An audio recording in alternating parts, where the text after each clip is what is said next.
Welcome to Dodgers Dawgs. As part of the Dodgers Day Network, Casey Porter here. Hey, tuning in after a day, another helter-skelter game last night. I tell you what, last night was just about exactly what the Dodgers are. Very, very, very good starting pitching. Blake Snell had a really good start last night. 7 innings, gave up the 2 runs in the 7th inning. Bad bullpen work. An offense that is very, very, very capable. I know Chuck yesterday said that the Dodgers offense, if you look at all the scores in the wild card so far, we say it all the time, typically speaking, you see only the best pitching. And so, therefore, it's harder to score. And that the Dodgers might be the only offense that can run away and hide from its opponents. The Dodgers did that last night, but then had another bullpen outing and in the end won the game. So last night was pretty much just exactly what the Dodgers are. It's what they are capable of being.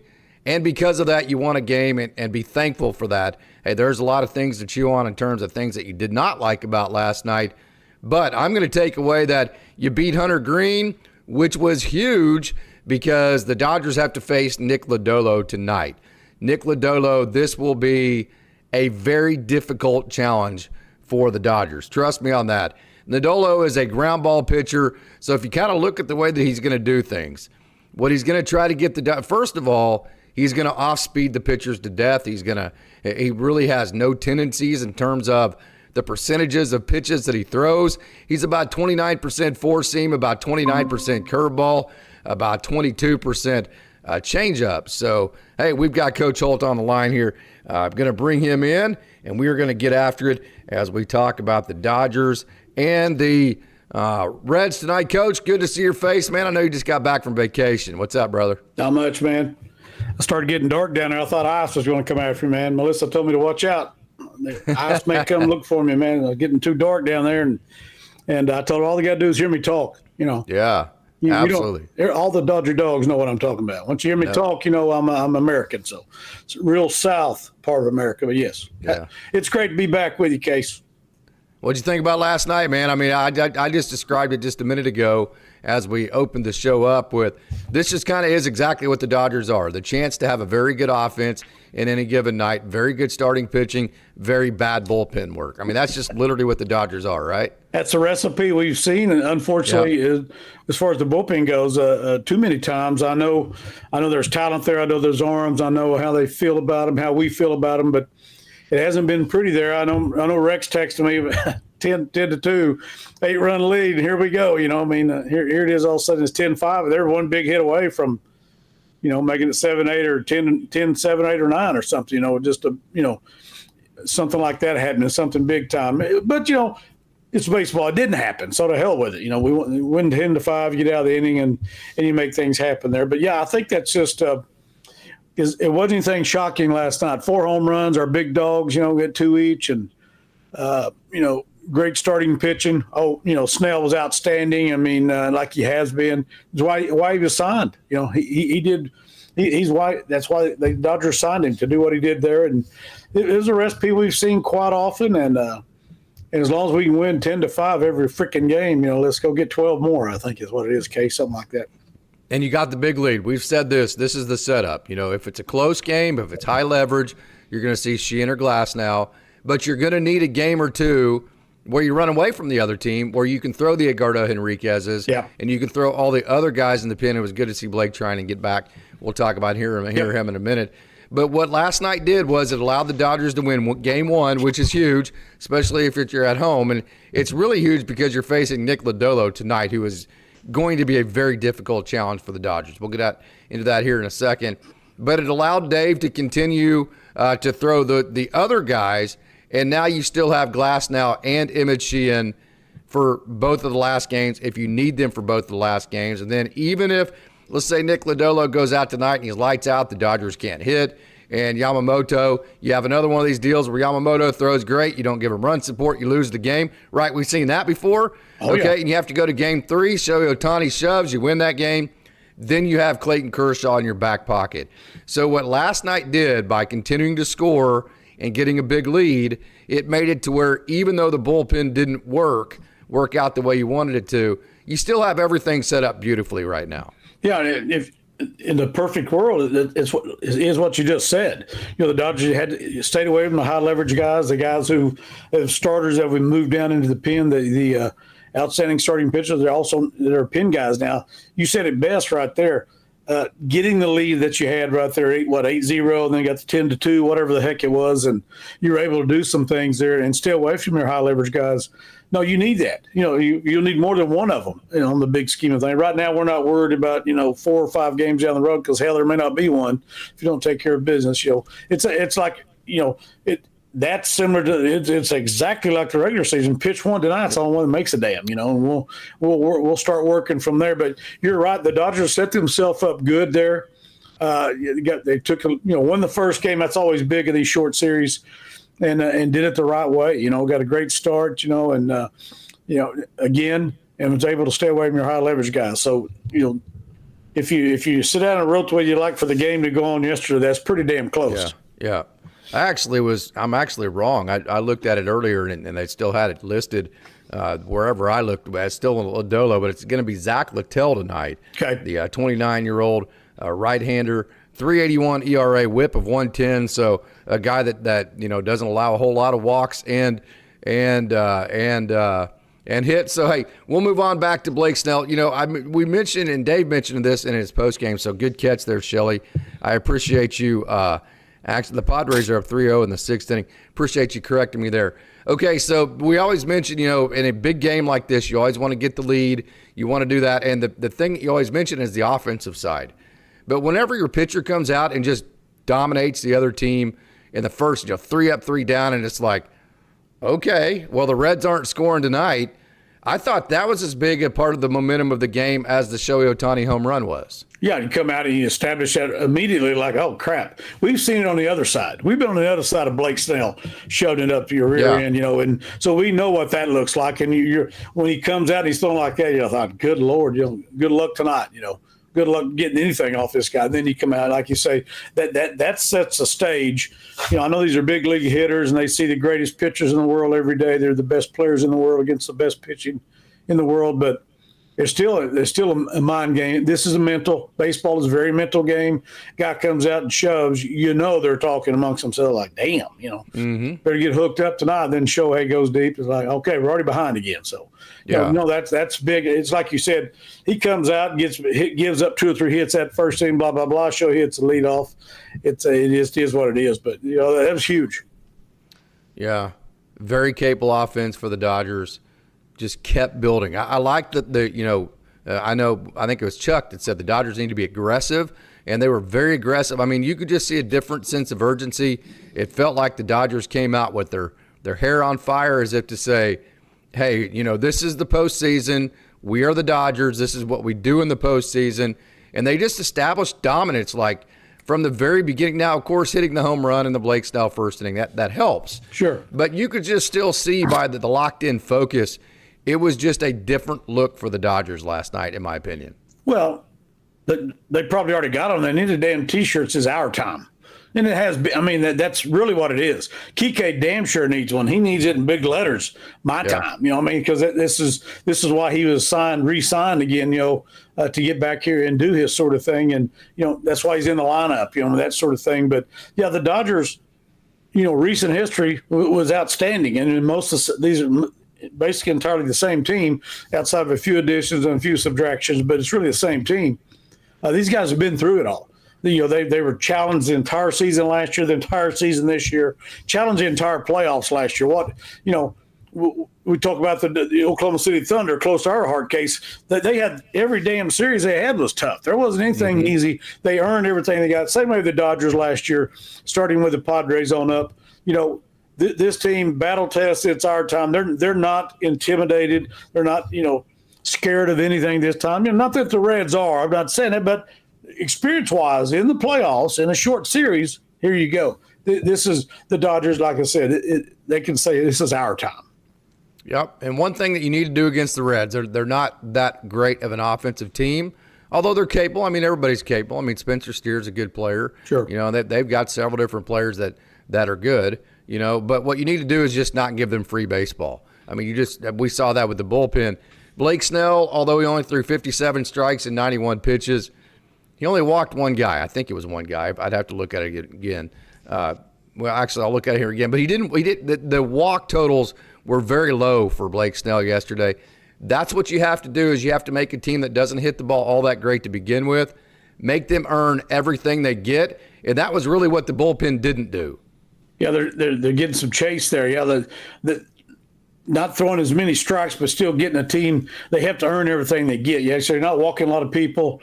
That was a great recipe for Snell. Yeah, that team is not going to wow you, but it's still a major league team, and we've seen them play very well. They played very well here at the end of the year. They got an outstanding manager that's been there and won the big ones, that has done those sort of things. So, very capable team. Goes without saying on paper, but who gives a damn? Nothing's on paper. That the Dodgers are the better team. But, that being said, nothing guaranteed in this game. Pitch 1 tonight. It's all it makes you shit again. Mm-hmm. Why do guys like Kike, why are they able to step up in the big moments? We see that all the time, Coach. Some guys, in a different way of putting this, some guys are terrible practice players, but then great game players. Same difference. It's like they can't lock in practice. It just doesn't mean anything to them. But then whenever you actually get the adrenaline of a game, they're much better. I mean, that's why is that? I mean, Kike, right? We have a post from Jay right here. OPS 880 over 87 games and 262 plate appearances for Kike Hernandez in the postseason. I mean, let's face it, that's where he's going to earn his money. I'll go back. His 4 years even born case. Hell, I'll go back I think it's 72. Hey, Gene Tennis. Nobody ever knew who the hell Gene Tennis was. He comes in the World Series, he starts hitting bombs. We knew who Reggie was and Joe Rudy and all these other great players that the A's had at that time, in the heyday. And who the hell's Gene Tennis? That same sort of thing. You see this all the time, that some guys just rise to the top. I'll even go to Reggie Jackson. That's why they called him Mr. October. Reggie was one of the greatest home run hitters ever lived. When it come around to October, again, there's a certain team, they gave up 4 straight homers, the damn guy, and I cussed him through a beer can on every one of them. But who was that? Me and Rex. I think Rex did it. I'll blame it on Rex or Randy. We were all three sitting there watching that crap. But anyway, but that's why they called him Mr. October. He was his best in the playoffs. You see it in every sport. Those guys who rise.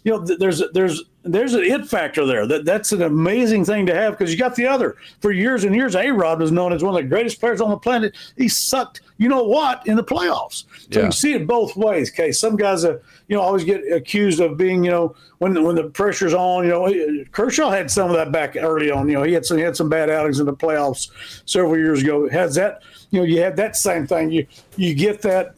It's just an amazing thing to see. The more the pressure, the better Kike is. And that says a lot about him as a person, his makeup. Good Lord, what a stud of a person.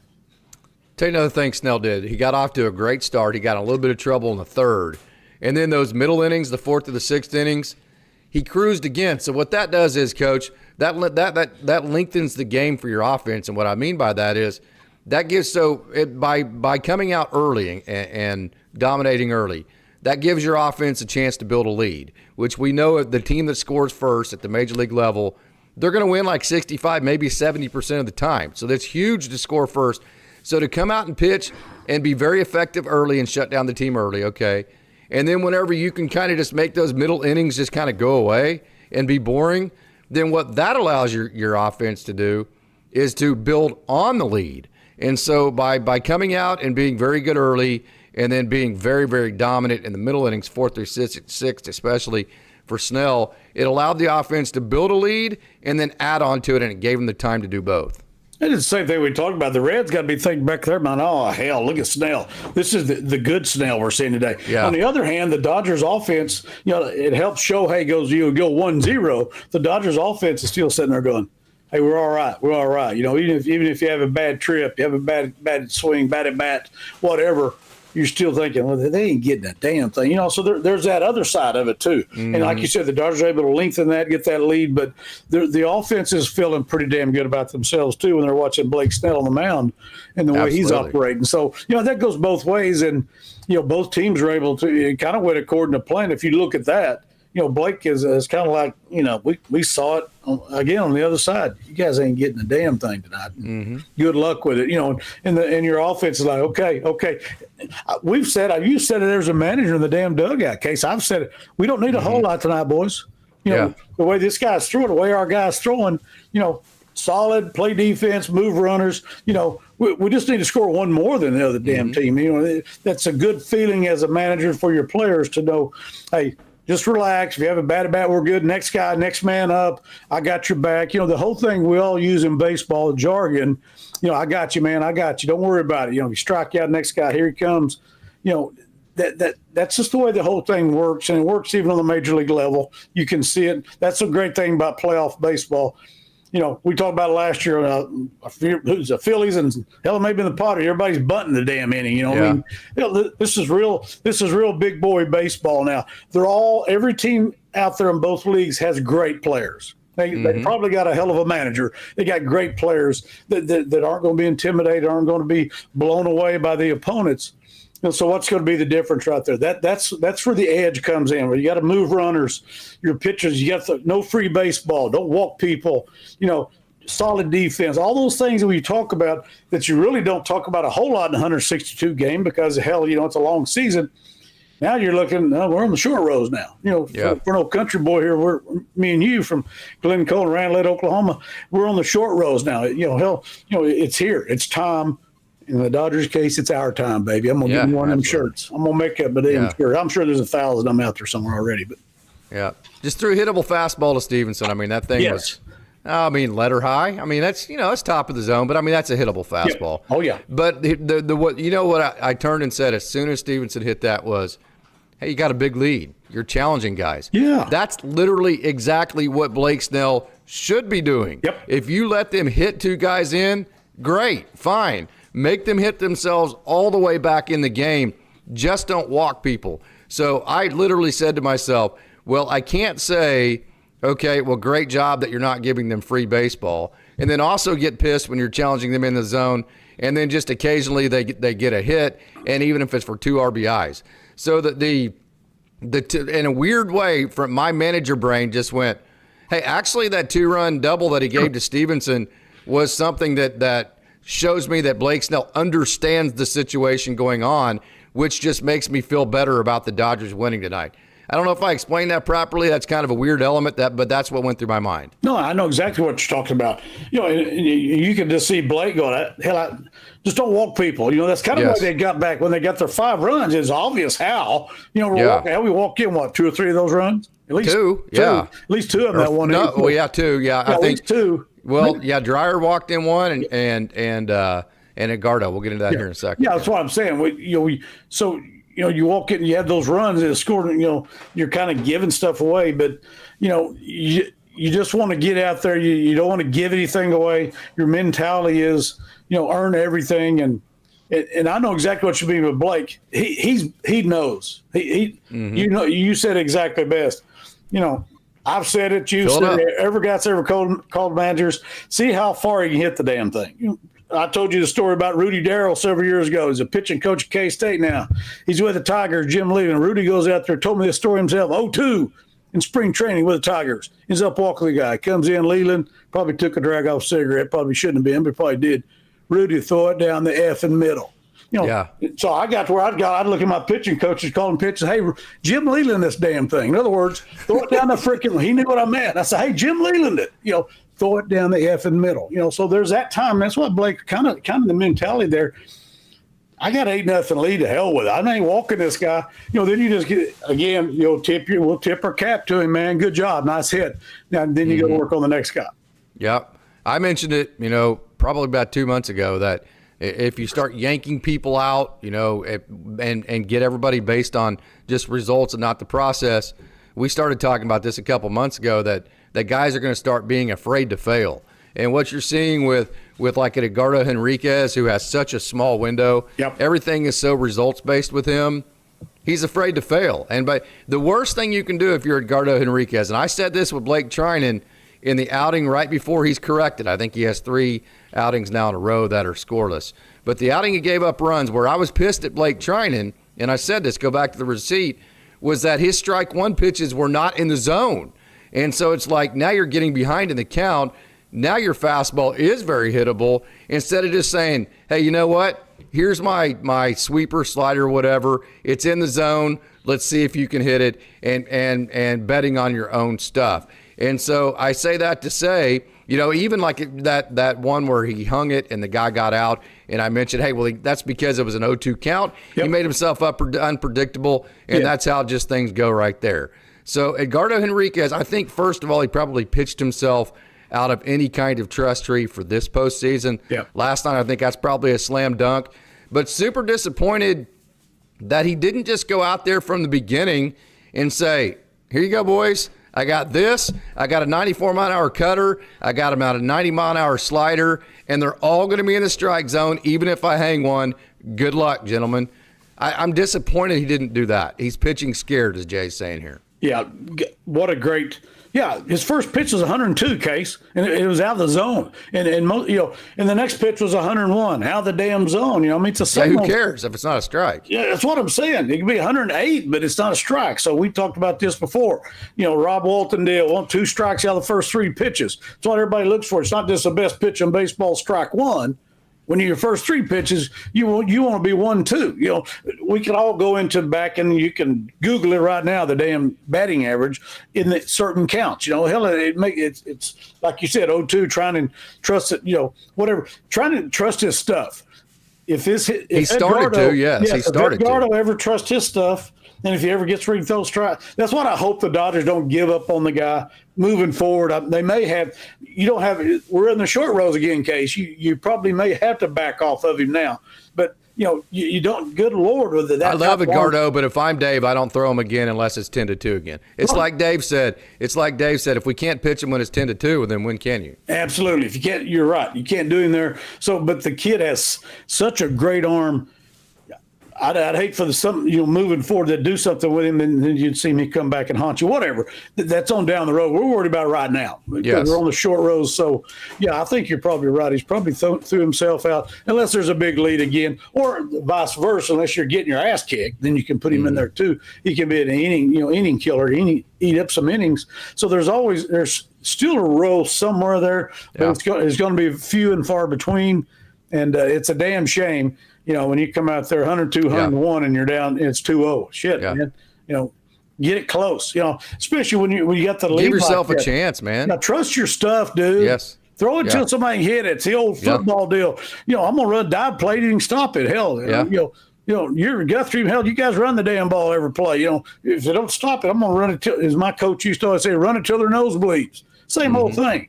3 yards in cloud of dust. Well, we'll take 4 yards. That way, it's a first down. But the point being, just trust your stuff and go for it. You hope that kid finds it somewhere, and I hope Treinen continues to do that. I think definitely Edgardo, the moral of the story last night, Edgardo did not trust himself. He pitched scared. Yep. And you cannot trust somebody that doesn't trust themselves. Yep. And so because of that, it's garbage time only. And not only garbage time, I think it's not even if the Dodgers are winning 10-2. I think it's only if the Dodgers are losing 10-2. Not only is it garbage time from that perspective, it's garbage time like we literally have nothing to lose by throwing the guy because we're already losing by 8 runs. Because the thing about last night, Coach, and I know that hey, you could have thrown Robo or you could have done this or that, and when like Cole's saying, Jay and Cole are both exactly right. Instead of throwing Robo, letting him finish, now you threw 4 pitchers. My pushback to that is Dave was going to burn all of his non-high leverage guys, although he did throw Dreyer and Vesia, but he didn't throw them enough. That affected the way that they could move on going forward. And so Edgardo Henriquez was in there because of the situation. The Dodgers were going to win even if he had that type of outing. So if you burn Robo there and you win 10-2, now you don't have Robo for the next 2 games, and you're sitting there in game 3 and maybe you need him, you're pretty pissed about that. So I'll push back and say, hey, I think – if you're going to have Edgardo Henriquez on the roster, that's exactly when you do throw him. And what the Dodgers actually did, even though the presentation, Coach, the presentation looked terrible there in the 8th inning, you still did win the game, and you have Robo, you have Jack Dreyer, you still got every Glass now and Sheehan. So even though the presentation was bad, I think you eliminated Edgardo Henriquez. Still, you won game one and still have every single high leverage bullet left. So I would push back and actually say the way that the pitchers were used were exactly right based on the situation of last night. Yeah, you said it best. Vesia and Dreyer weren't, no matter what, they weren't going to throw very damn long. He was just trying to stop the bleeding there. Yes. You go back and look when they both came in, because this is fixing to take a hell of a turn the way it was going. You needed somebody to stop the bleeding. You needed a Vesia or Dreyer to come in and to actually stop the bleeding, where you can kind of do, that's great. You could hey, we've got a big lead, but hell, the bases are loaded. It's 10-5. It didn't take a dang mathematician to figure that out real damn quick. This was fixing to turn in. This is the 8th inning too, by the way. It wasn't the 9th. So, this is fixing to turn into a hell of a deal that can, and we've seen it before. You don't see it very often, the big leagues. We were all puckered, Coach. Trust me. I'm telling you. I'm telling you, because we've seen it. We recognize what we were seeing last night. We're like, oh, crap. I'm looking up 10-5 bases loaded, and, just the doubles, 10-7. We got time to run up the plate again. Here we go. And no closer. And no closer, yeah. So there, again, you can look back. Who gives a damn? It won 10-5. But the point being, again, to the short rows, every pitch matters. Even when it's 10-2, you still have to have your plan. You got to use your guys. You got to have a plan. You don't normally, a lot of times, you have to plan for the next day. Just a pitching staff, you have to do that. Even the regular season. I think being up 10-2 allowed Dave to plan for the next two games. Yeah, you kind of have to. And he got away with it. And we talked about that before. Case guy comes out and you have to take him out of the third of the inning. Well, hell, not only does it screw you today, tomorrow it screws you a week down the line. That this snowballs on you, the domino effect on your staff. I mean, let me put it this way. What if Yamamoto comes out tonight and isn't throwing strikes and only makes it through 3? That's very possible, Coach. I'm not saying it's going to happen, but it's possible.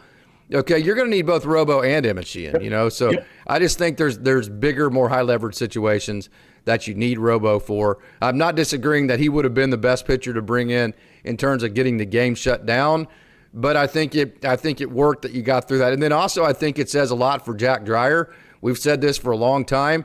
Jack Dreyer is not just in the trust tree for Dave Roberts.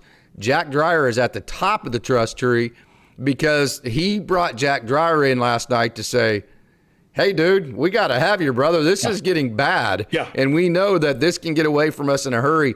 Hey, Maytag, go out there and get us out of this. Now, I was disappointed that Jack came in and walked Ellie. I expect more out of Jack in that situation, but just especially walking in a run. I mean, that's a bad again, that word presentation, right? Okay, so, but I'll say this, like Jack Dreyer always does, he composed himself and he got through it. So a couple things for you. Do you agree that shows that Jack Dreyer's at the top of the trust tree for Dave Roberts? And B, the presentation of what Dreyer did, starting out bad, composing himself, and finishing the way he did, what did that do for you in terms of your trust tree for Jack Dreyer? We just answered your own question right there. I think Vesia and Dreyer proved they're at the top of his trust tree. And when things didn't go well, that's the same way I'm feeling too. I mean, and the reason Dreyer's in his trust tree is what you just said. It's not the first time he's come out, maybe had walked a guy or gave up a couple of hits and then, settled down and got the job done. Some guys, it starts going bad, it goes to hell, they never pull themselves out of it. He's already proved that. Like I said, he's earned where he's at. So is Vesia, And Robo's, like you said, Robo's a guy who's gone length. He was the guy who's always piggybacking off Ohtani. Ohtani go 4 innings. Always, most of the games Robo would come in because he'd go 4 or 5 or has that capability. But now you got Sheehan out there, you got Glass now. The Dodgers are in great shape. They are.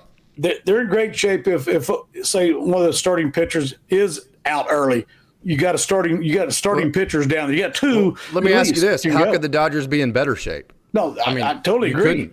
Based on what you have, the Dodgers could not be in better shape than they are right now. If you use Robo up last night, then you don't have him available here. Right. I agree with that.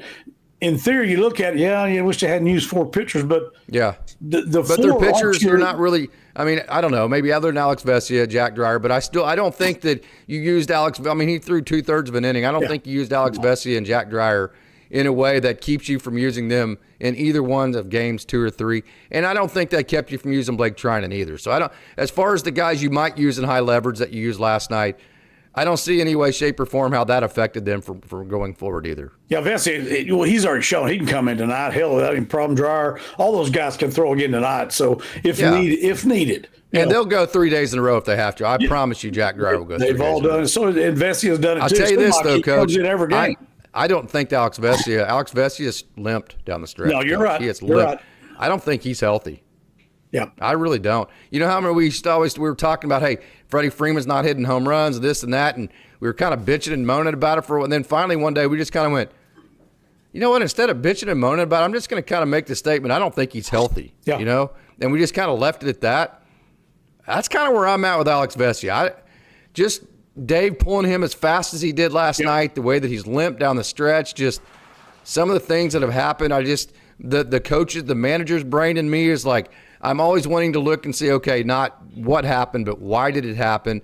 And the whys to me just leads to something that we aren't privy to right now with Alex Vesey. I'm really worried about that. Which is saying that I'll even go back to first of the year. You know, I don't know what the hell Mookie Betts had. I'm not a freaking doctor, but it knocked him on his ass when that guy loses 15 pounds. You know, it was like most of the year just trying to get back to being Mookie Betts. Hell, I don't know what he was battling with, but it goes back to the same thing like you're talking about with Freddie and with Mookie and with Vesey. You know, the sack on these guys, I'll just call it the way it is. These guys, you know, they're playing every day. We just found out after the damn World Series that Freddie also had a broken rib we didn't know about. Damn ankle, whatever. You know, that's what I'm saying. These guys are true, you know, professionals that everybody in the clubhouse sees what they're doing right there. Vesey, I love his mentality. That dude, he comes in, you just see him. He's wanting to dominate every freaking hitter that comes up there. That's great, but I'm like you. He hasn't been quite as good. You know, I don't worry about his mentality. He ain't scared of shit. You know, I promise you that. No, he's ready not. to go. We don't have to worry about him there. It'll never come down to that. But the first thing that gets you in a trust tree for a manager is if the manager can go, well, he ain't scared of nothing. I can tell you that. Yeah. That's the first step of getting in a trust tree. Yeah, right? Hell, it may not work, but I ain't worried about him. You know, we've all had guys. Hell, I've had guys, you've had guys that are all over the damn place that have great stuff, look the part, everything. They can't get anybody out, you know. Hey, let me ask you this. Alex Vesey, you mentioned he's very fiery. He's like the mad Hungarian, Al Roboski. You know, he's just like almost like he's playing football, right? So if you bring him into 10-2 game, and it's it's easy on Sunday morning, like Lionel Richie would say. Yeah. I mean, is that just not not enough adrenaline for him to really be the best Alex Vesey, or that's pretty conspiratorial. I mean, there's some tinfoil to that, but is there anything to that? Like, was it not a big enough situation to get him fired up for his mentality? Again, I'll go back to what I said earlier when we first came on. This is the game's mental. I mean, he probably likes it better when it's freaking tied to bases. That's what I'm saying. Maybe he was worse because he couldn't get up for the lower leverage like that. That's a great point we have in the chat here. That's a great John point. Del Toro. Great catch there, John. Great job, John. That's a great point because it is a part of the game. He comes in, hell, we go into cruise control. Not that I've ever seen that guy in cruise control, but let's face it. The bases are loaded and freaking one out. He's going to be attacking differently. I doubt he would have come in and walked anybody. He might have got up a damn hit, but he damn sure wasn't going to walk anybody. So that's a great point, John, and he's probably spot on right there. But he didn't show like he was just kind of cruising. He's never looked like he just cruises anything, but it could have been in the mind like, okay, I walked the guy, big damn deal, we're up 10-2, but still. You know, that's a great point. Great point.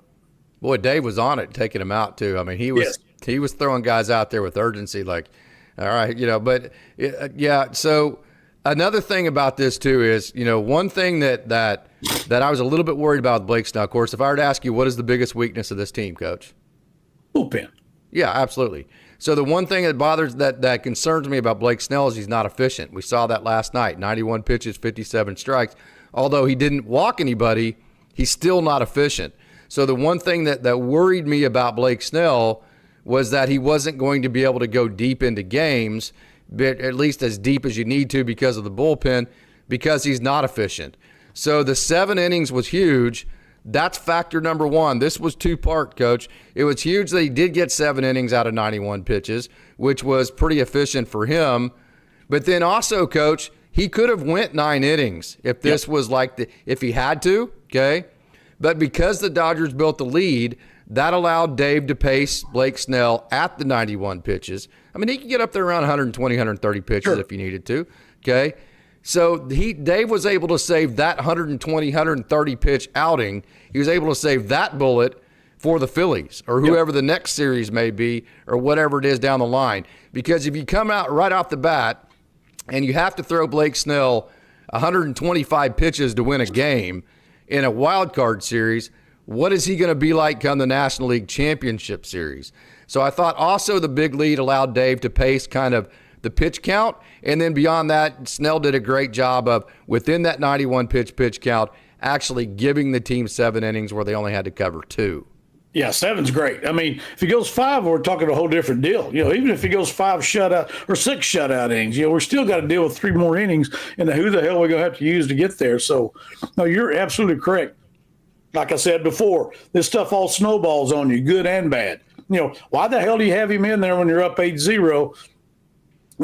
That's my question. What are we doing? 8-0. He's up. You're up 8-0. What if he gets hurt, Case? Shit. That's what makes me think that Dave wanted. Yeah. That's what makes me think that he's hurt, because I think Dave wanted to see how Alex Vesia was going to throw in a low leverage situation to see if he could throw through an injury. That's tinfoil hat. Sure. But I mean, if you think a guy's injured and it's affecting the way he's pitching, okay, then you're not going to throw him out there when it's 3-3 in the 8th inning, right? Because you don't know what you're going to get. Nope. So if you don't know what you're going to get, that you throw it. The only reason I can see Dave throwing Alex Vesia in a 10-2 game, I think that was the score. I keep saying that. If I'm wrong, I'm close. Okay, is because he's looking to answer a question for something with an Alex Vesia in that situation. Otherwise, why not just throw Edgardo Henriquez out there and just bypass all of your high leverage guys to begin with?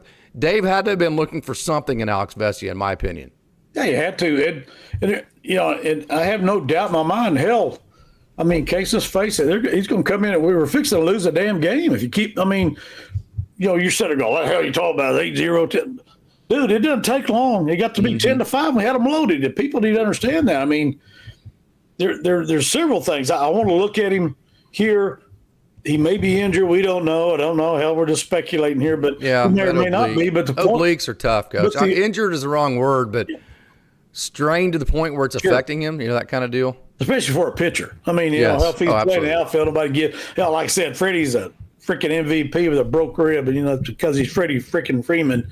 Ooh, that's a nice shirt. Freddie freaking Freeman right there. I want to get that. Ooh, nice, yeah. Hall of Famer Freddie freaking Freeman. Okay, but anyway. Yeah, with a Yingling right underneath it. Oh, man. Well, those Yinglings are good down on the beach, too. Yeah. They're good anywhere. But anyway, they really get on the beach. But you look at a guy, I don't know. He's – that mentality's there. That's all you worry about. And the fight, the desire. You don't know if he's hurt. We don't know. They know. Hell, they know everything that's going on right there, what they're doing right there. But, get him in there. I'm just saying there's something there that we're not privy to right now. That's all I'm saying. Yeah, there's something there. I totally agree. But you're also trying to stop the damn bleeding there, too. It was starting to look a little ugly for a while, So there was that also. So I don't know. Yeah. So, but Dave was, how many times Dave is, Alex Vesia has gone out and looked shaky, and you're like, God damn, excuse me, pardon my French, but you're like, damn, Vesia, this just doesn't look good. But Dave stays with him, and then Vesia somehow figures out to get off the hook. Yeah. Why wouldn't Dave do that again last night? Why would he trust Edgardo Henriquez to get off that hook more than he would Alex Vesia if there's not something behind there that we're not privy to? And again, tinfoil hat, I'm just throwing that out there from my experience in the game. When something doesn't add up, when it smells like a duck and it quacks like a duck, typically speaking, it's a duck. That's kind of where I'm coming from there. But, hey, I'll say this again. I think Edgardo Henriquez came in a very difficult situation, which was advantageous for Edgardo because, hey, just going out and throwing up 3 outs in a 10-2 game, that's going to tell Dave, okay, well, I can use him whenever we're winning 10-2. Right. But if he came in that situation after Alex Vesia had shit the bed, which is exactly what happened, and came in a very difficult situation and came in there and went right through it and looked unfazed and was like, well, yeah, give me the damn ball. Let's go. If he would have come through that like colors, that would have proved to Dave that, hey, even in a difficult situation, Edgardo could come through for us, and the exact opposite would actually happen. So let's finish this conversation on the Edgardo Henriquez thing. I think he's going to be a very good reliever for this Dodgers system. It's just not going to be this year. No, I totally agree. You don't have the luxury now. Again, they don't have the luxury now of working through some things, quote unquote. Hell no, you don't. You don't have that luxury now. I mean, again, here we go, hillbilly Oklahoma boy. We're on the short rolls here. Yes. The hay's not in the barn, but it's they're starting to bale that crap. It's because you can see what we're doing now and what's in front of you and what it's going to take to get there. So I think that situation there, they can't take a chance when they have 18 pitches on through 7 strikes. I mean, and most of them weren't even close, Case. I mean, it's not like he was non-competitive. It's not like he was nibbling or even close enough for a guy to chase a little bit on. So that's concerning. You just hope the young man, at some point, we'll see. Not meaning to bag on the guy, but we got to be honest with this show, right? Well, we have to. I mean, and again, like I said, it's playoff baseball now. You can be a good old boy, during the regular season, especially when if you had a big lead or whatever, there's always time to be a good old boy and throw a bullpen game in there. Of course, the Dodgers are the only team that can do it in the playoffs. I mean, how many times has the manager gone, boy, this is a bad situation? Huh. Yeah. Let's see what this dude's got. All right. Yeah. Let's kind of sit back and, hey, let's see what this guy's got. Let's see what he's made out of. That was that situation last night. It's absolutely what it was. On the other side, he comes out and starts just blowing everybody away. And you're like, correct. Okay. We hit a home. We hit a home run right there. This guy's back, or this guy has proven that we can use him in a different. Or hey, Gardo, maybe you're not going to give up 0, but can you throw enough strikes to at least minimize? Right? Can you figure that part of it out? Yeah, that's the thing. So it's an either or deal. It's either going to be a bonus, cha-ching. This guy's all of a sudden he's figured it out. You never know with pitchers. It can happen any time. Guys that struggle, all of a sudden they jump up and they start, who the hell's this guy? Again, Gene Tennis. Who the hell's Gene Tennis back in 1972? By God, probably none of the Dodger dogs are old enough to remember. There's probably a few of them, but who the hell's that guy? I hated the A's back then anyway because they beat the Dodgers. So anyway. I don't want to be negative because last night was huge. You could not be set up any more perfect with Glasnow and Robo and Sheehan set up in the pen. Plus, you still, I think, have Alex Vesia, Jack Dreyer, Blake Treinen available for both games coming forward. So you're set up perfect. I don't want to be negative, but I think you have to at least say, as a Dodgers fan, you got to be worried about your left-handed bullpen help right now. Alex Vesia doesn't look good. Jack Dreyer, proud of him for getting out last night. He's reliable, but still he's a rookie, okay? Anthony Bonda was not even put on the roster here. Tanner Scott obviously is a guy that nobody trusts right now. So, again, don't want to be negative. We'll move on to Blake Treinen and get into more positive talk here in a minute. But having said that, I think you at least have to start the conversation that the left-handed work in the bullpen right now is very concerning for the Dodgers. And that's what going into this series, that was the Achilles heel, so to speak, of the Reds. That's why the lefties, they've been bad against lefties. So, you're kind of looking, you expected your left-handers to be the one to have some success there. And hell, Snell certainly did. He didn't throw as many strikes you like to see, but he did some. But I don't know. We'll see what happens moving forward on that. But I don't know.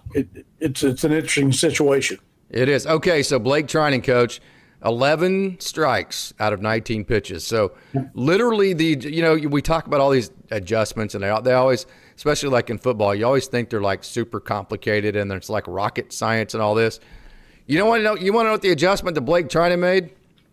Throw freaking strikes, Blake. Your stuff is good, man. And then even if you do throw a strike and it hangs, if you're ahead in the count 0-2, or if you're getting ahead of hitters, if you're challenging the zone, sometimes hitters are just going to miss. So all I know is if your sweeper is not competitive and you're getting down in the count 2-0, there's nothing about that that's going to be beneficial or positive for you.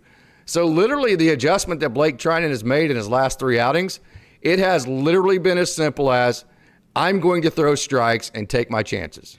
Yeah, I promise you, Dave, or the pitching coach, no coach worth a damn. When I was younger, I was a dumbass. I'd say throw strikes to a guy. But as you got older, you realize don't ever say that because the guy's trying to throw strikes. But he can say it to himself. Blake can sit there. I can look at him and say, hey, trust your stuff, man. You got great stuff. It's the same damn thing. I'm using different words.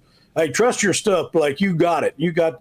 Trust your stuff. Let her rip. It's the same damn thing. I'm just not going, hey, throw strikes like every dumbass and the 12 and under stands up there. But you know what you're saying there is, hey, trust your stuff, yes. and don't try to trick everybody. You don't have to throw strike the ball, looks like a strike, breaks out of the zone, and gather chase to get this guy out. You can just throw a strike and still get him out. That's what you're trying to tell a guy. Yeah, and the same, you go back, this is Major League Baseball. You used to sit there and go, why the hell do they keep throwing Barry Bonds strikes? Well, hell, first of all, he took every ball. He had such a good eye. He never swung at a damn ball. They throw a strike and hit all the ballpark. With his right, hit 80 damn home run, whatever. It wasn't 80. But I saw him get walked with the bases loaded. Yeah, that's what I'm talking about. You sit there going, well, how the hell did, McGuire and those guys that get 70, whatever the hell they got, 67. Anyway, because big league pitchers have to throw strikes or they're not going to be in the damn big leagues. A manager don't have to tell them that. If these guys can't throw strikes, they're in Indianapolis. They're not in freaking Cincinnati, or they're in Oklahoma City. They're not in LA. So, that's it's always been the way in the big leagues. We always talk about Matt Holliday was a hell of a lot better here in the big leagues than he was in the minor leagues. Why? Because the major league pitchers are around the damn plate. In minor leagues, you don't tell them what you're going to get. They got great arms, but not necessarily going to be around the plate. So, but because big league pitchers have to be around the plate or they're not going to be there. They ain't going to be there very damn long. And that's always been the case. So, I don't have to say, hey, throw strikes, Blake. You got great stuff, man. Let her rip. It's the same damn thing. Yeah. It's a whole different way of saying it. It is. So I've been trying to figure out this entire time why Nick Lodolo's not starting tonight. Of course, our weakness, both you and I, Coach, is that we don't really follow the other teams very much because we just don't give a damn. It's all the capital as far as time goes that we have to cover the Dodgers team that we have. Yeah. So, cautiously optimistic about returning with a pulled groin. Oh, okay. A right groin injury, which I would have to think that's the right. I don't know that for a fact, but pulled groin injury. So let's finish the Blake Treinen deal. I know he's in the Dodgers Daily Hall of Fame because of what he did in the World Series last year and because he sat and talked to us for about 10 minutes at Oklahoma City about a month ago. And he just like we were drinking a beer, at across the street at Mickey Mantle Steakhouse, right? Yeah. Or at the Bricktown Brewery. I mean, that's kind of how it felt. We're talking to Blake Treinen, so he's in the Dodgers Daily Hall of Fame from that perspective. But as of this moment, do you trust Blake Treinen to get the last 3 outs of a big-time game? I would say until he proves it otherwise. I'm not talking about regular season. It wasn't very pretty this year, but, do we put him – is he going to end up being the guy like Kike, who's a playoff guy? I mean, all of a sudden, good point. Is Blake Treinen Kike on the pitching side? That's what I'm saying. We don't know that yet. Hot take, Coach Holt. Hey, I love it. Hell, that's a goddamn positive take, too. Optimistic. Is he that guy? He threw well last night. The regular season is what it is. Maybe he's bored during the regular season. I can't imagine him being bored, but not so much bored, but now, again, here we go. Our time, Case. It's a playoff time. It's our Dodger baseball. It's playoffs. Not everybody thinks the same damn way. Some teams are just happy to get there. Dodgers are there to win the whole damn thing, and a few other, the Yankees. There's a few other organizations that are the same way. So, I don't know. Maybe it's just wishful thinking on my part. Maybe you got to feel, like I said, you always have good surprises. You always have bad surprises. You do? Like I said, same old thing. A-Rod's a great player regular season. He sucked in the playoffs, for most of his career. And he's not the only guy that's been like that. There's been a lot of guys that struggled in the playoffs and earned that, the knock there. They can't win the big one. That's in every sport. You saw it a lot in football. Oh, they're good. They're good in the regular season, but they can't win the big one. So, we'll see. I'm banking on Blake since he's in our Hall of Fame. Yeah. He talked to you. Y'all should have gone across the street and got a damn beer over at Mickey's. Should have. He would have. He would have. Talked about his jackrabbits for another hour or so. Some of the bus rides he had to Louisiana and get 3 Montana. fingers of Buffalo Trace while you're over there to start off with, whatever. But anyway, I guess I'm optimistic with him, but he hadn't gone to hell that quick. I mean, I just can't believe he sucks that quick. You know what I'm saying? Yeah. I mean, same way I know Tanner Scott has had some, and we don't know we don't know the physical deals that going on with these guys. We don't know everything. That's why what the hell's wrong with Blake Mookie? Treinen's healthy, Coach. Yeah, that's what I'm saying. He's 100% healthy. Yeah, but with some other guys that have struggled, you don't know. Treinen's struggles are literally he wasn't throwing strikes. Yeah, in the he's same getting way, behind hitters and not throwing strikes. Yeah, Mookie all and his year. sweeper was not competitive. Yeah, no, hell, it's great that he's healthy. That's what I'm saying. Hell, until he proves it. It's the same way the Dodgers are still the world champions, Case. They're still the And they freaking are world until they champions aren't. until somebody else wins. Blake Treinen is still that World Series guy until he isn't. And Dave Roberts still got to go put his hands on his chest, going, "That's great. You got it, big boy. That's great." I'm not giving in on that shit. He's there. Yeah. Dave hadn't become an idiot. Same thing he did with Snell a couple hours ago. Yes, Blake Treinen hadn't become a big puss all of a sudden, or whatever you want to call him. He's still that guy. So until he shows us that in playoff time. We do have females watching this. Yeah, I'm sorry, man. I'm sorry to all the what's that Larry the Cable Guy saying, all the starving pygmies in New Guinea. I apologize, Lord. I shouldn't have said that. So, but anyway, I'm going to trust. I think Blake is, in other words, I have to see it the other way. You know what I mean? Yes, absolutely. Kike had some days. It's the way Dave sees it. Yeah, Kike had some days in the regular season and thought, what the hell are we signed this guy again for? We're just waiting on the playoffs? Well, I guess we kind of are. Absolutely. We are. And the numbers speak for itself. Yeah.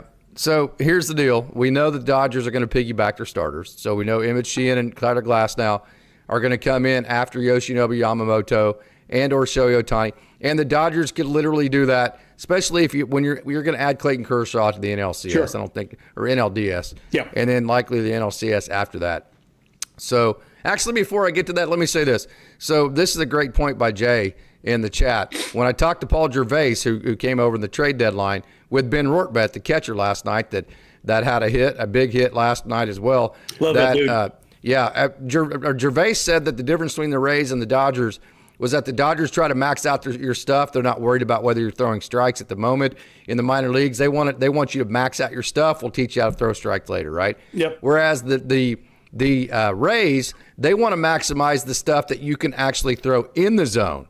So if you can throw at 108 miles an hour, but it's not a strike, they want you throwing 103 instead and seeing how good you can get 103 in the zone.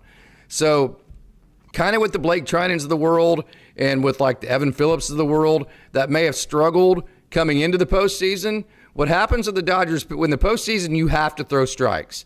So that philosophy of maxing out whether it's a strike or not that the Dodgers employ goes out the window, and instead it turns into the Rays philosophy of, okay, how good of stuff can I have in the zone, which is another argument as to why a guy like Blake Treinen can be more effective in the playoffs than he is a regular season. Well, and it's the same thing. We'll go back. Why give up free baseball? The teams we're talking about are playoff teams.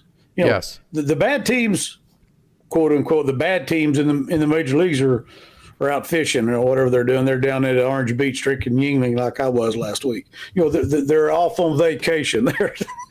Jay says he has 51% confidence in Treinen in a 3-2 game at the bottom of the ninth. 51%. So he is 1% more confident that he is not. Yeah, so you're saying there's a chance, Jay. You're saying there's a chance. Jay's on, baby.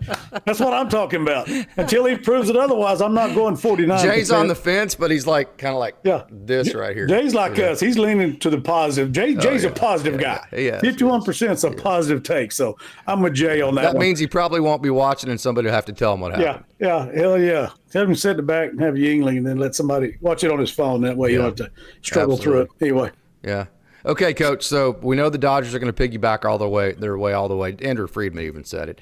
Yep. Basically, I mean, I don't mean to I don't know how this is going to sound, but if you listen to the Andrew Friedman press conference about how they're going to set up their piggyback pitching and how they pretty much, that's what we've been talking about on this show for about a month now, with help from the wonderful chat we have here and the way that they're going to go about things, and all the way down to Kike and aspects like that. So here's the biggest question for me, the biggest question mark. Let's say that you get an outing that's 4 innings long from your starter because they struggle or whatever, and you're not necessarily convinced that you want Emmett Sheehan to go 5 innings because you don't want him to go 3 times through. So you're thinking, hey, we're going to have to throw one of our non-starters at least 1 inning in this game. Yep. Whether it be Blake Treinen, Alex Vesia, Jack Dreyer, who we're going to have to throw at least one of these relievers for 1 inning this game, if Dave is thinking that, like in the 5th inning. So are you in favor of bringing Emmett Sheehan or Tyler Glasnow in right now, right out the next 4 innings, and try to build a lead before you bring in that bullpen guy? Or would you rather bring in the bullpen guy in the lower leverage part of the game, say in the 6th inning, try to sneak that 1 inning in, and then try to make it to the finish line with that starter guy like Sheehan or Glasnow? Which way would you approach that? It's good. You got to have a feel. That's the other part. I got a stack of damn papers here that's probably giving me all the analytics and stuff. But how are you feeling? What does it look like? What's the situation of the game? I'm like you, or I try to win today's game. That's where I've always been. But you can't be totally stupid that way that you can't win tomorrow. It's the same old thing. So, but at least you got those starters right there. They know more about it. They've got all the paperwork, the analytics, all that stuff in front of them. So just based on matchups. Yeah, I'd go matchups on that deal. Who's going to fit? So if the 6th inning's a good matchup for your bullpen guy, throw him in then. If it's not, then go ahead and bring in Sheehan at that moment. I wasn't smart enough for matchups and fits. I'm like, that's my best available pitcher. I'm bringing that sucker in to throw. But that's small time stuff. I'm just saying. But that's where Dave's at right now. That's what Clayton Kershaw allows him to do. Yeah. Because he has backup for game 1 of the NLDS. Absolutely. He knows going into the next. I got a fresh Clayton Kershaw, and the sucker's 12-2, by the way. He's not just a guy out there. He's been great. So, they've planned ahead. That shows right there that exactly what we've been talking about. They've planned ahead for the whole damn thing. It's great to know, if you get into a 3rd inning or something like that, you can pitch a little different. Somebody goes to hell, you have to take them out in 2/3 of the inning. You're down 4-0 or something. Mm-hmm. Shit out the door. Who's your best one? You got to go to one of those starters, or a guy's got to give you some length. You got to get some length. It's one of those starters. It's a robo. It's one of those guys. So, there's still that feel. The great part about it, especially now in playoff baseball, there's still that feel that the manager has and the coaching staff, how they can piece it together, so to speak, matchups, fit. A lot of managers will talk about that. He just fits them better. Like I said, I wasn't smart enough to be a fit guy. Hell, he's my best pitcher. Get your ass out there and get him out. But that's hillbilly ball. I'm just saying, you got to look at. They'll look at matchups. They'll look at situation. There's the other part. Are we going to score any damn runs over there? Does this guy look like we're fixing to get this guy, or his pitch counts up? We're going to get in their bullpen. We're going to kick their ass. There's a lot of stuff that we don't know ahead of time that will go into those decisions. That's a great part about it. They'll have all that information. Tell you what, if the Dodgers get 15 hits, 5 home runs, 10 runs every night, they're going to win, right? That's the bottom line is. So we knew the Dodgers have the potential to hit 5 home runs, score 10 runs, 50.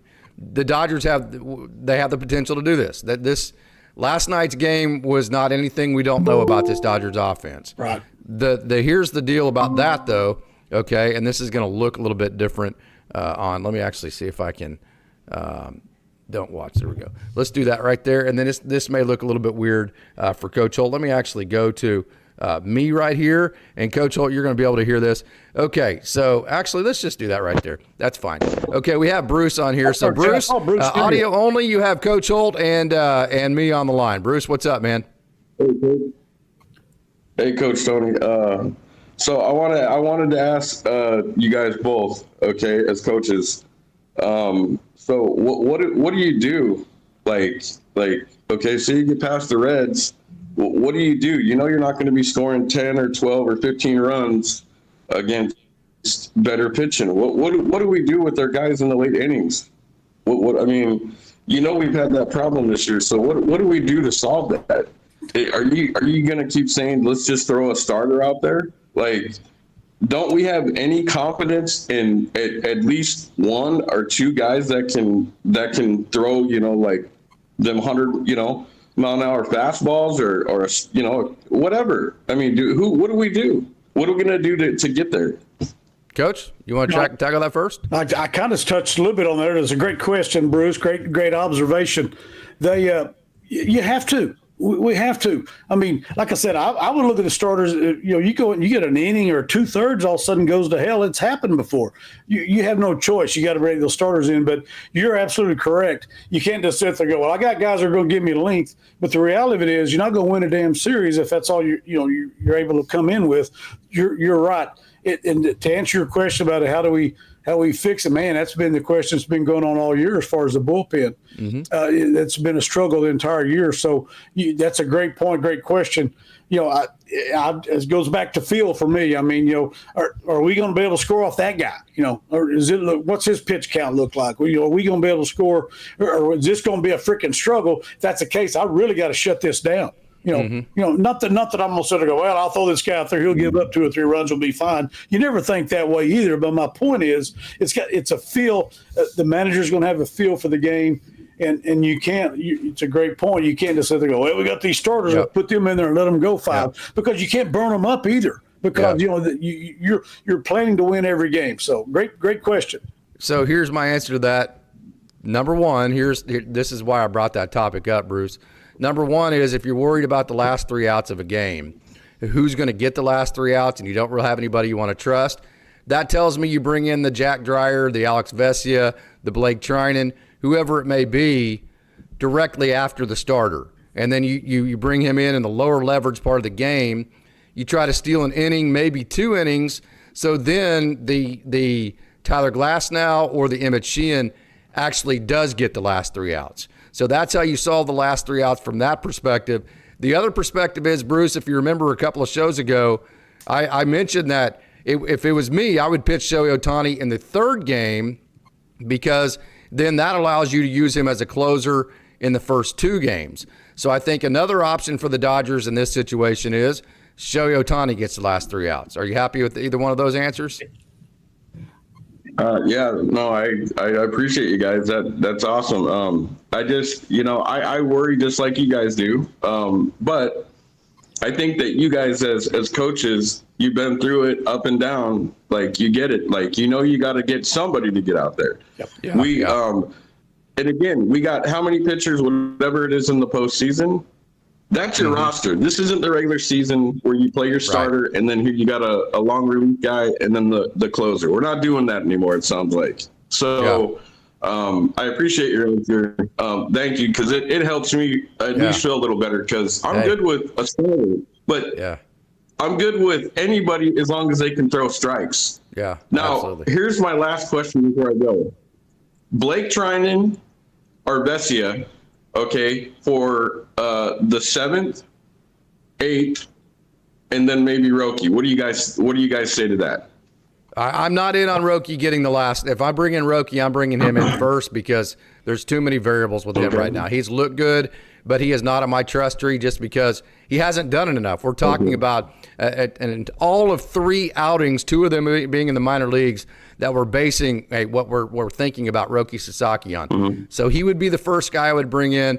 If it's those 3 guys to get the last 3 innings, it's a slam dunk to me. It's Roki in the 7th, it's Alex in the 8th, and it's Blake Treinen in the 9th. And if Blake Treinen starts being uncompetitive with a sweeper, I'm doing what Dave Roberts did last year, and I'm walking out there and I'm challenging his manhood, and I'm saying, Blake, we've been through this before. Get your shit together and take us home, brother. That's how I'm handling that. I'll go back the other way. I'd like to see Ohtani close every damn game. Oh, there you go. There's another option. But if it's those 3, that's the order. That's the order, and that's how I handle it. It's my best pitcher out there. But Ohtani, come in and get the last 3 damn outs. Let's go every game. But anyway. Is that all, Bruce? All right. Thanks, guys. Thanks, brother. Bruce. Mm-hmm. That's it. Okay. Awesome job, Bruce. That's awesome. So I'm going to put this link in here. We're going to go about another 10 minutes, Coach. You got another 10 minutes to hang out with me? Oh, yeah. Yeah, okay. So sure Melissa misses me, there's the link right there. Come on in, click that. It'll be audio only, okay, so it's not intimidating.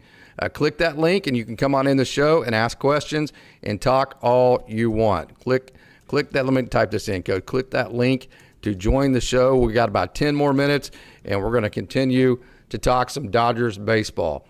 So, okay, we've said this many times, okay, and this is every team, but especially the Dodgers. If the top of the lineup performs, Coach, you're going to score 4 to 5 runs, okay? maybe more, probably 4 to 5 runs.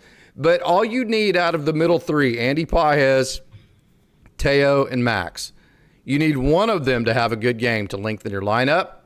If it's combined with the bottom of the lineup, manufacturing a run, right? So if you get that, say, 4 runs from the top, you have one of the guys in the middle that's going to drive in a couple of runs. That's 6. Now you have the bottom of the lineup that manufactures a run.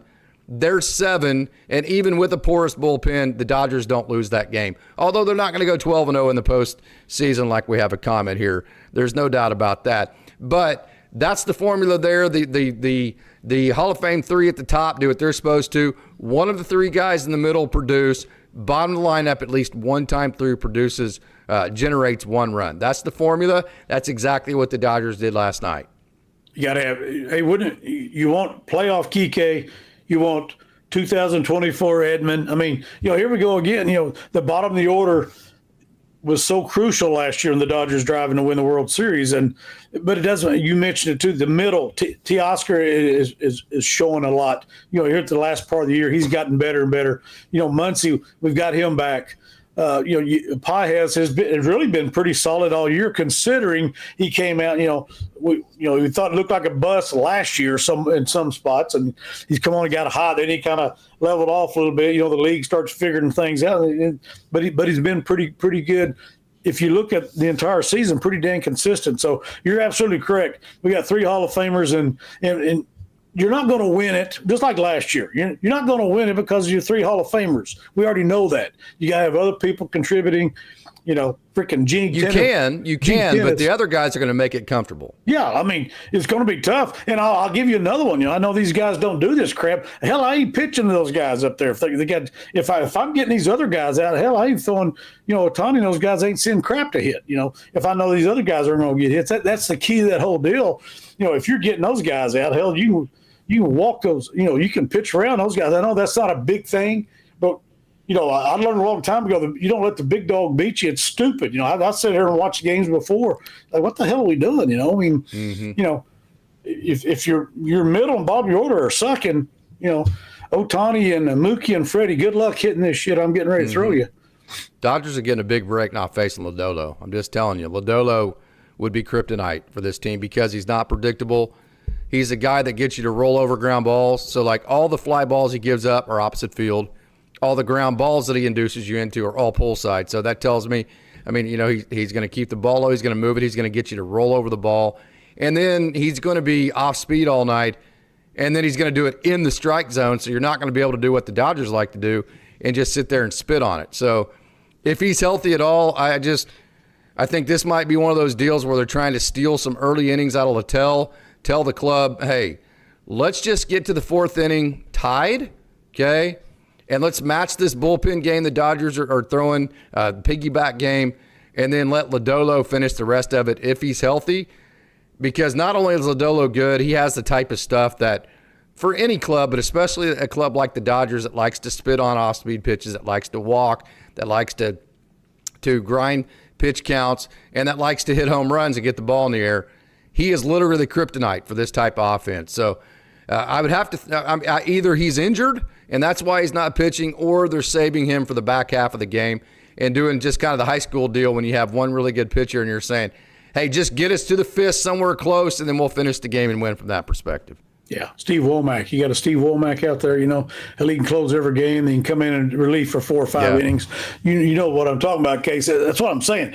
They'll have Ohtani close every time. I don't know what they're doing there.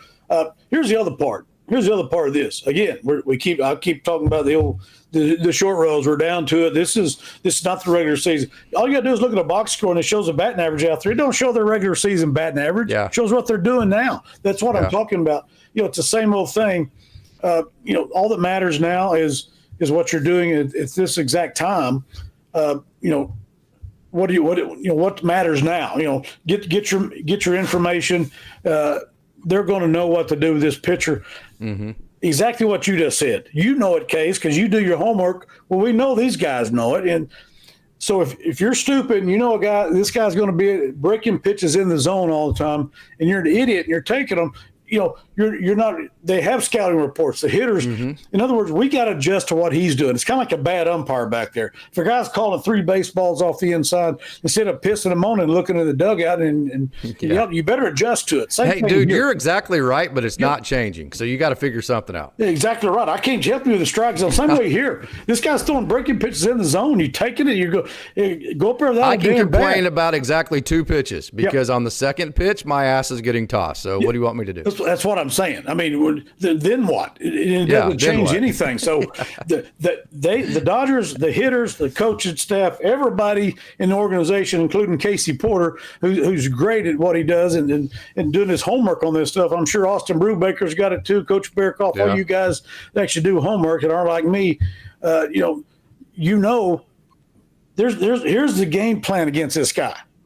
So you have to adjust to that. In other words, you're going to continue to do what you do, and he shoves it up your butt. Well, that's on you. You didn't make adjustments, and that's the part of the whole part of the thing. I've got a scouting report. I know what this guy's going to do.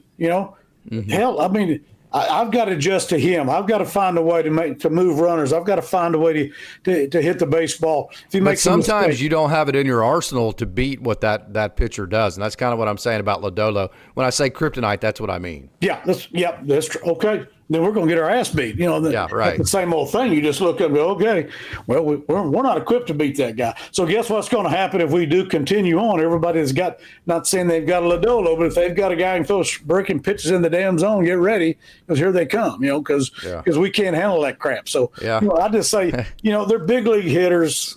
Come on. I mean, you got to make those adjustments, and they do. To be shocked if they don't, and then it's one game, you move on to tomorrow. Yeah, one game, then what do? Then you just move on to tomorrow. Not much else you can do. Shohei Ohtani throws 9 innings, and that way you go. Baby. He throws a no-hitter. I want him to close every game. What the hell? I'm glad you brought that up. Hey, now that's my coach. How many times, Coach, have you had a 5 or 6 run lead and a guy hits a home run? At the time, you're thinking, oh, that's kind of okay, well, we're adding on, whatever. It seems harmless. Yeah. And then you have a really bad inning. You're like, well, damn, I'm glad that guy hit that home run, right? Yeah. That's kind of how Teo's home run yesterday felt, a second one. And then also, doesn't it seem like every time Teo has a good game, this team just does not lose? No, you're absolutely correct.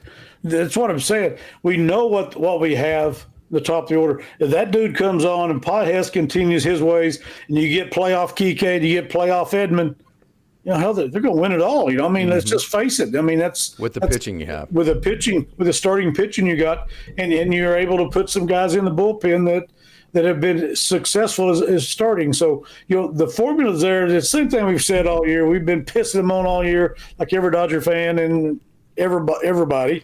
That loves the Dodgers. Well, it's fun to be happy all the time, Coach. You got to be pissed about something, right? Yeah, hell, you got to be pissed off when you win the division, and all that stuff. But anyway, my wife is so beautiful and so perfect that she never leaves me anything to be pissed off about at her. So I got to find something else in my life. That's right. I saw the beautiful Miss Porter come in the door back there a while ago. You did see her. She is beautiful. You got to see her, didn't you? I know. I saw her come in. So I got lucky, didn't I? Yeah, I'll kick my covers on that one, Coach. Dude, I'm in the same club. You see Melissa. You know Melissa. We both outkicked our covers. I told her that the other night too. And how in the hell did you end up with this son of a bitch? That's what I said. I think. Absolutely.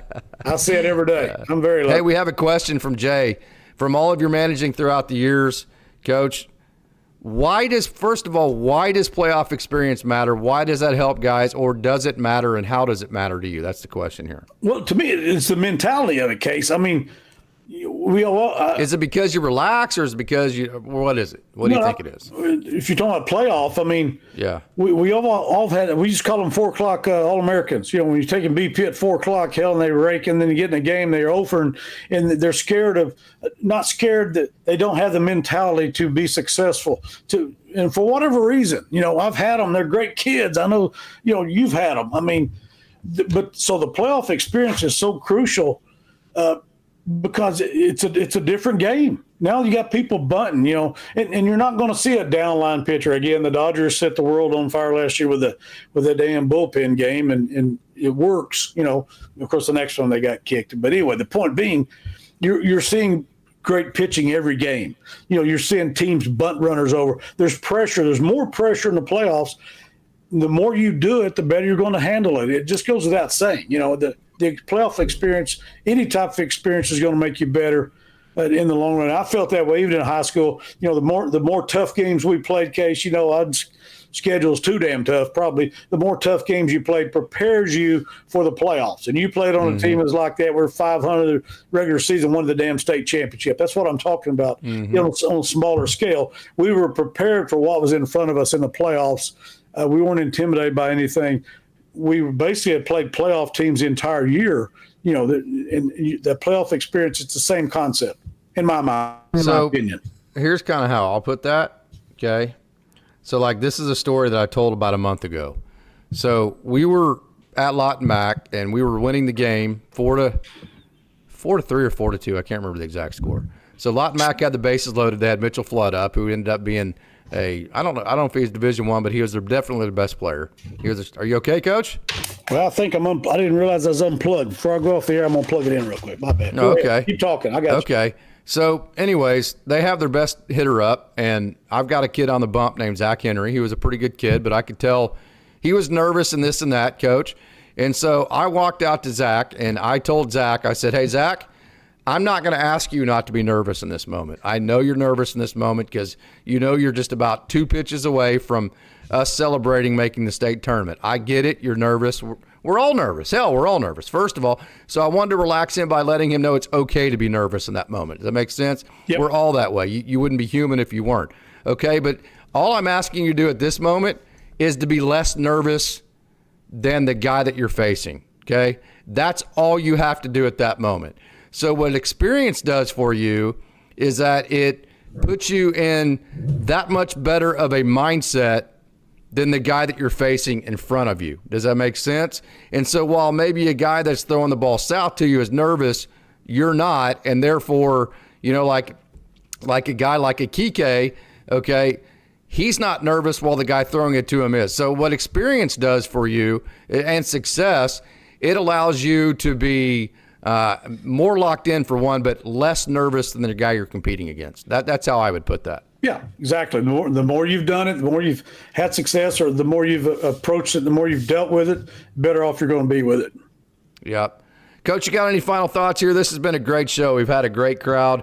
This has been a lot of fun. It's going to be a great game tonight, kicking off here in a little less than 3 hours. So final thoughts here? It's great to be back with you, Case, all of our Dodger dogs. Bruce, thanks for the question. Hey, by the way, it's Bruce's 1-year anniversary, and he is in the Philippines, Coach. Bruce actually joined us from the Philippines. How about that? Dang, man, I feel bad I didn't join you from the Orange Beach, man. Bruce is at big time at the Philippines joining us. I wouldn't even call in from Orange Beach, Alabama. I guess I suck, man. Bruce set the standard right there. That's a great question, and enjoy yourself, Bruce, down in Venezuela. Jay, great questions. All the Dodger dogs, the comments. You guys are the best. You get it. You live and die Dodger baseball like we do. When it sucks, you'll say so. When it's great, you'll say so. But you fight on every pitch and every day. We try to do that here. That's what we do. We fight. We want it all, but we know it's not easy, and we know it's a process. Like I said, the only thing that makes a damn now is pitch one tonight, Case. Go Dodgers. And dadgummit, I guess the Cubs got beat. I was a Cub. Hell, I can't stand the Padres. Game 3.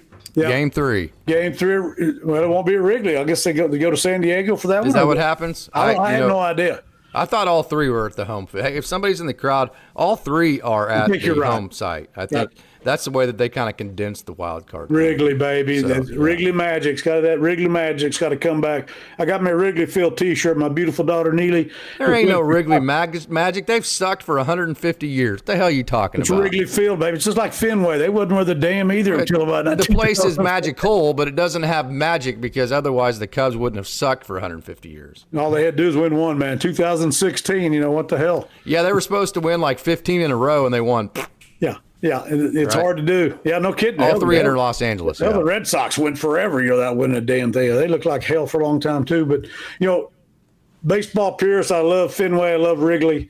You got to hope they have the magic there. You damn sure don't want San Diego. I shouldn't say that. I don't want San Diego winning, so I'm banking on Wrigley Dodgers magic. Lose, baby. If this is a total defeatist mentality, this is a loser mentality, so fine. Rip my ass for it. That's fine.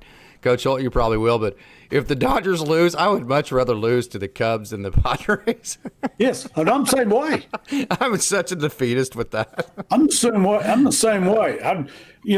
Losing the Cubs would suck. But we wanted that series to go 3 games, Coach, because we want these teams like Cole's saying to use all the pitching they have to. Yeah. So I guess, do we play them next round? I don't even look at the bracket. They're going to play Milwaukee. We'll play Philly, right? If we okay. Yeah. Either way, it's going to be tough. Who gives a damn? But yeah, I'm banking on Wrigley Magic, Case. That's what I'm calling it. I've got a Wrigley shirt. I'm gonna have to wear the damn thing tomorrow. Anyway, just to prove a point. I need, want the Padres to lose. Hey, Coach, did you know that I actually got to see a no-hitter from Cole Hamels at Wrigley Field?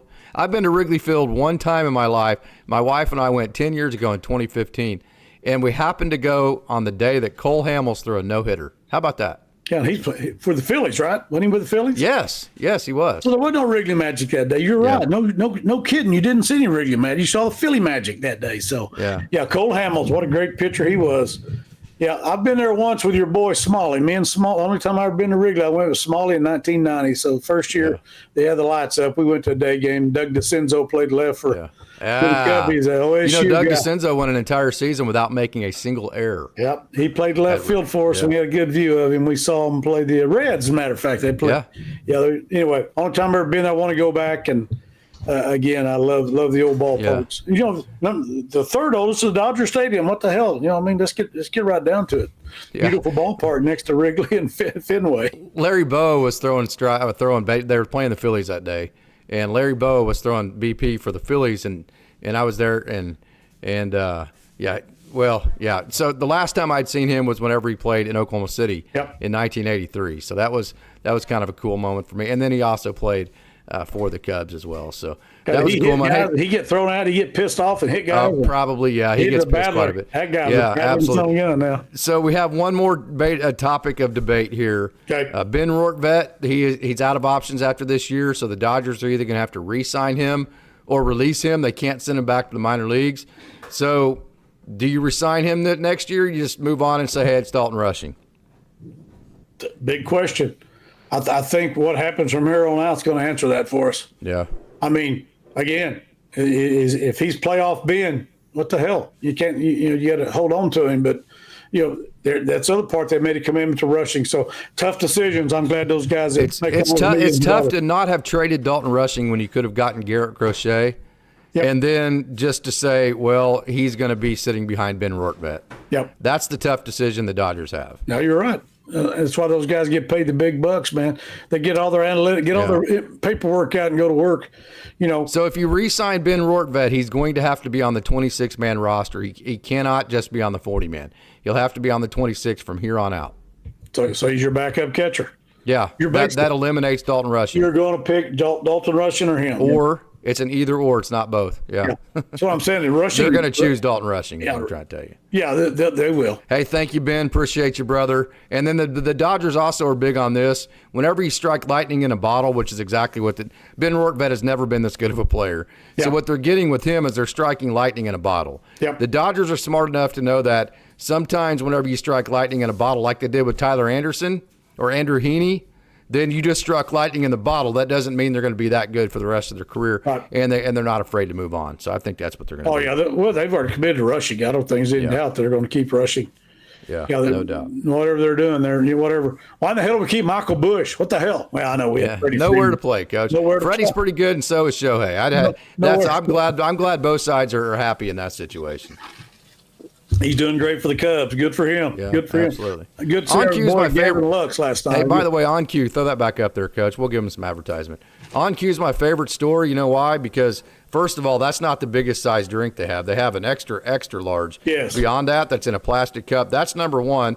Then that instead of the 44 ounce, you can get like a 900 ounce drink. And then it has the plastic lid that really almost like locks on, which is really cool. But the big part of that is that they have Sprite Zero in their fountain drinks. That's big time, Coach. That's why On Cue is the best store ever. There you go. I didn't know they had that. Yes. Yeah. So you could, yeah. Thanks, man. There's your meaningless knowledge for the day that you absolutely did not need to know. So you people in California, y'all can't get these, but if you're ever in Oklahoma, you ever come through here, hey, you ought to come to Oklahoma City and Tulsa in the summer and watch a minor league game. Come on your way to somewhere else. But you have you have 4 choices. You have Love's, you've got Casey's, you've got On Cue, and Quick Trip. Those are your 4 choices. Yeah, there are some 7-Elevens around, but they would know who that's a nationwide deal. So. That's 7-Eleven, yeah, but that's a nationwide deal. You guys, are you on your way on vacation next summer? You're on your way to the East Coast. Come through Oklahoma and watch a minor league game. You'll love it. Absolutely. Bricktown, Oklahoma. No, better than that. Go to 2 minor league games. Yeah, go you to go to Oklahoma City and Tulsa. Just get on the turnpike and just haul ass on the. And if you're going north, you can stop in Wichita and go to their stadium too. Yeah. Yep, you're absolutely. Right. And then go see. And if you want to start in Dallas, you can go to Frisco. Go see Frisco. Magic, baby. There you go. Okay. We're getting all right, Coach, man. This is awesome. Appreciate you joining. Great job, dude. Yeah, great job by you. And looking forward to watching the game tonight. And thank you to all the Dodger dogs. Love you, Case. Great to see you again. Love you too, Coach. Hey, love all you Dodgers dogs out there as well. And as always, it's a great day to be a Dodger.